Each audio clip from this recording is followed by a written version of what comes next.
आज अफगानिस्तान के हमसाया ममालिक के वज़रा ख़ारजा का इजलास हुआ है, जिसमें चीन, ईरान, ताजिकिस्तान, तुर्कमेनिस्तान, उज़्बेकिस्तान और पाकिस्तान के वज़रा ख़ारजा शरीक हुए हैं और पाकिस्तान ने इस इजलास की मेज़बानी की है।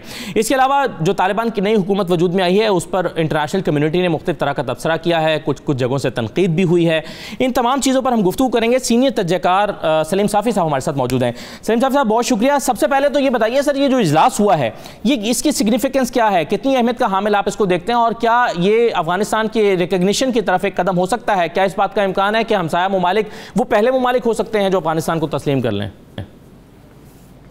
देखिए, इसकी इब्तदाई जो तमहीदी गुफ्तगू हुई थी या अंडरस्टैंडिंग डेवलप हुई थी, वो तो इससे पहले गुज़िश्ता रोज जब इन तमाम ममालिक के जो अफगानिस्तान के लिए स्पेशल रिप्रेजेंटेटिव है, उनका जो इजलास हुआ था मोहम्मद सादिक की क़यादत में, उसी में ही हुआ था। और एक ब्रॉड अंडरस्टैंडिंग ये थी पड़ोसी ममालिक चीन और रूस के दरमियान के तालिबान की हुकूमत से मुतालिक कोई भी फैसला मिल के किया जाएगा। और इस हुकूमत की अनाउंसमेंट तक बड़ी हद तक ईरान, पाकिस्तान, चीन और ये सब एक पेज पे नजर आ रहे थे।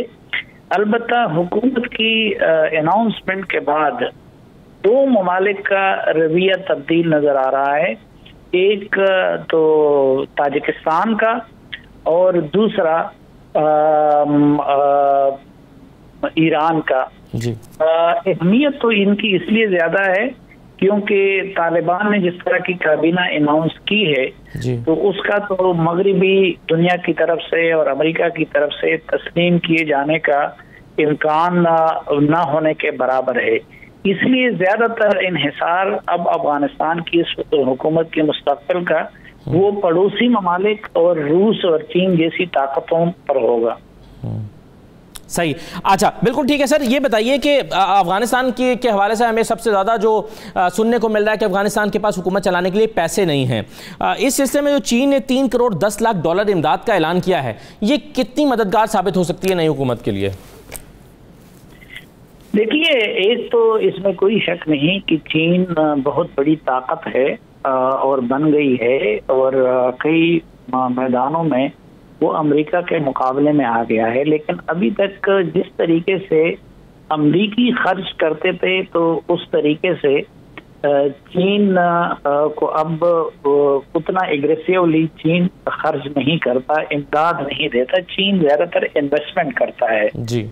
दूसरा, अमेरिका की तरफ से जब इस तरह के इनिशिएटिव होता है तो उसमें फौरन पूरा वेस्ट, यूरोप और बरतानिया भी उसके हमनवा बन जाते हैं। तो अफगानिस्तान को पिछले सालों के दौरान जितनी इमदाद मिलती रही और जिस तरीके से अमेरिका से और उसके मगरबी इत्तेहादियों की तरफ से, तो ये अभी जब चीन की अनाउंसमेंट है, ये मेरे ख्याल में उसके मुकाबले में बहुत कम है और बहुत ज्यादा जरूरत भी ज्यादा की है।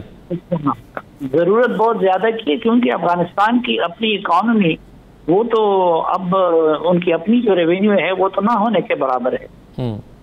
अच्छा, सही है। साफ़ी साहब, ये जो काबीना का ऐलान किया गया, हुकूमत का ऐलान किया गया, इसमें 15 अफराद का ताल्लुक जनूबी अफगानिस्तान से है, जिसको हम ग्रेटर कंधार रीजन कहते हैं, यानी कंधार वाली साइड से है। इसके अलावा यूरोपीय यूनियन ने एक एतराज़ इस पर यह उठाया है कि यह multi ethnic broad based government नहीं है। आप इस एतराज़ को कैसे देखते हैं? क्या यह दुरुस्त एतराज़ है? देखिए, अफगान तालिबान इंक्लूसिव की अपनी तारीफ कर रहे हैं और दुनिया जो है इंक्लूसिव गवर्नमेंट की अपनी तारीफ कर रही है।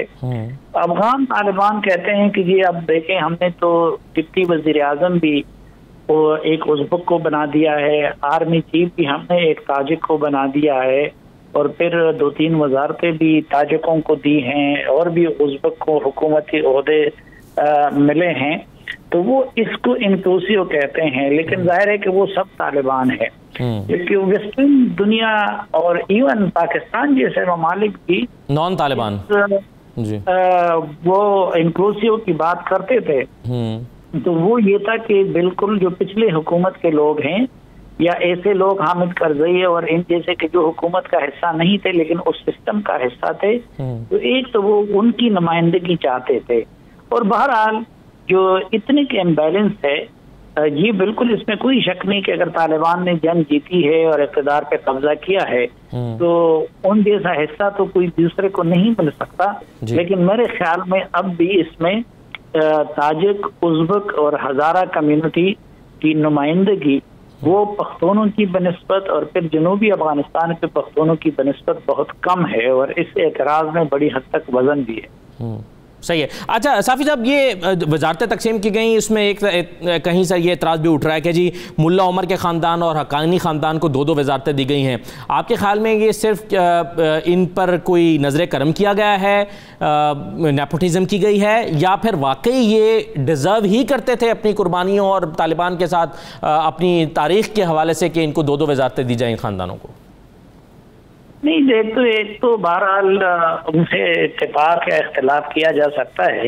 लेकिन इसमें कोई शक नहीं कि जो हक्कानी बरादरान है या हक्कानी फैमिली है उनकी कुर्बानी भी कुछ कम नहीं है। एक तो ये कि जलालुद्दीन हक्कानी साहब पहले अगरचे हिज़्ब इस्लामी खालिद से उनका ताल्लुक था, लेकिन तालिबान तहरीक सामने आने के बाद वो इससे वाबस्ता थे। पिछली हुकूमत में वो वज़ीर सरहदात भी रहे और फिर इस दौरान मुज़ाहिमत ही के दौरान वो वफात पा गए। फिर इसी तरीके से इस खानदान ने निसब दर्जन लोग अपने इस दौरान कुर्बान किए हैं। खुद सिराजुद्दीन हक्कानी के एक भाई बदरुद्दीन हक्कानी वो ड्रोन हमले में मारे गए और उनके नाम से अब ये बदरी लश्कर तश्कील पाया है। और दूसरे भाई डॉक्टर नसीर जो थे वो इस्लामाबाद में कत्ल किए गए। और फिर खुद अनस हक्कानी जो है उन्होंने बागराम की जेल भी काटी और वो उनकी कैद में रहे। जो सबसे ज्यादा उन्होंने सपोर्ट किया, एक तो जो फिदायीन का या सुइसाइडर की जो टेक्नोलॉजी थी वो तालिबान की सफ़ों में अलकायदा से सिराजुद्दीन हक्कानी ने मुतारिफ कराई थी और उसने ही इस जंग में तालिबान का पलड़ा भारी करने में बुनियादी किरदार अदा किया था। और फिर पक्तिया, पक्तिका, खोस्त, लोगर, यहाँ से लेके काबुल शहर तक ये जितना भी इलाका था इसमें रेजिस्टेंस का कमांड वो सिराजुद्दीन हक्कानी और उनके लोग कर रहे थे। तो इस लिहाज से शायद उनको अब हुकूमत साजी में भी खास जगह दे दी गई है। ठीक है, बहुत शुक्रिया सलीम साफ़ी साहब प्रोग्राम में शिरकत करने के लिए और अफगानिस्तान की सूरत हाल पर अपना तज्जिया पेश करने के लिए। ये नाज़रीन आज का प्रोग्राम था, इजाज़त दीजिए, अल्लाह हाफ़िज़।